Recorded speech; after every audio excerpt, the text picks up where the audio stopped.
бір адамның өмір сүруге деген құлшынысы кеміп, бүкіл жолы жабылып, түңілердей болады. Өзін ешкімге керек еместей сезінген өткен азап бар ма? Үйіндегі жылтыраған заттың бәрін сатып жіберген. Содан күнделікті нан суын тауып іше алмайтындай төменге түсіп, шың басынан шыңырау құзға құлдырап, тіпте мас күйде бұлдырап жатқанда көзіне кереует астындағы ескі қобдиша түсті. «Әй, мынау менің бір кездегі қобдишам емес пе?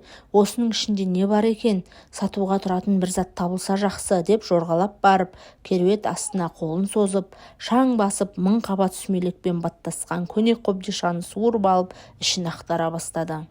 Жөнді ештеңе шықпайды. Қисық шеге, сабы жоқ балға, кәкір-шүкір, тек қынабында жатып тот басқан пышақ қана назарын аудара берді. «Мынаны тазартып қайрап алсам, сонда бір жартылыққа жететіндей пұл қырар, деп таттан жүзі көрінбей қалған кездікті жеңіне сүртті. Одан қайрақ іздеді. Қобдишаның түбінен сынық қайрақ тауып алды. Пышақты соған қайрады. Одан сыртқа шығып құммен тазалады. Есігін алдындағы тасқа жаныды. Қайтадан қайраққа салды. Біраз терін төкті. Әбден таттанып, пышақ екені білінбей қала жаздаған дүниенің пішіні шыға бастады. Не керек, өзі де бұрынғы бес аспап шебер емес пе? Пышақты татынан арылтқанша бірнеше күн қайрады. Жүзі жарқырап, өзі сондай үшкір, жүзі қылпып тұрған өткір пышаққа айналған күні өз ісіне көңілі толған бейбақ: «О, енді ұсқының кірді. Сені сатып алатын адам табылатынына сенімдімін. Мынадай өткір пышаққа бір шөлмек емес, бір жәшік арақ алатын шығармын», деп ойлады.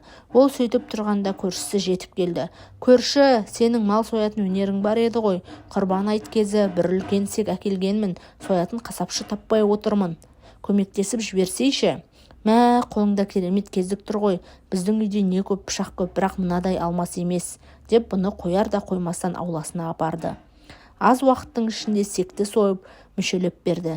Көршісінен алғыс алды. Үйінде қонақ болды. Дастархан басында мұның шебер мал союшы екенін естігендер айттың қалған 2 күніне өздеріне шақырып, пышағын әбден сынады, әрі ең жақсы іске жұмсады. Адамдар алғыспен қоса қалтасына ақша салды. Құрбандыққа шалған малдың етінен ет те бөліп берді. Аз күннің ішінде үй ішінің әл-ауқаты оңалып, өзгеріп қалды. Содан бұрынғы шебер пышағын ұстап отырып ойланды. «Сен ғой тот басып пәлен жылдан бері аяқ асты жаттың. Мен сені іздемедім. Мен бүліндім. Сені басқан тот мені де оңдырмай басты. Жүрегім қарайды. Бар жақсы қасиетімнен айырылдым. Білген өнерім де ұмтыла бастады. Сені қалай тауып алып, таттан тазарттым. Сол сәттен бастап сен де пайдаға астың. Адамдарға көп пайдаң тиді. Сенің арқаңда мен де жұрттан жақсы сөздер естідім. Мен түсіндім. Мен де тап сен сияқты іші сыртымдағы таттан тазалануым керек екен», деп адам дұрыс жолға қайтып оралды. Көп уақыт өтпей тұрмысы түзелді. Байыды. Ел жұрт оны сыйлайтын болды, құрметтейтін болды. Қас шебердің қолына қайта оралған өткір пышақ осылай есін жөнге салды. Түзу жолға түсуіне себеп болды.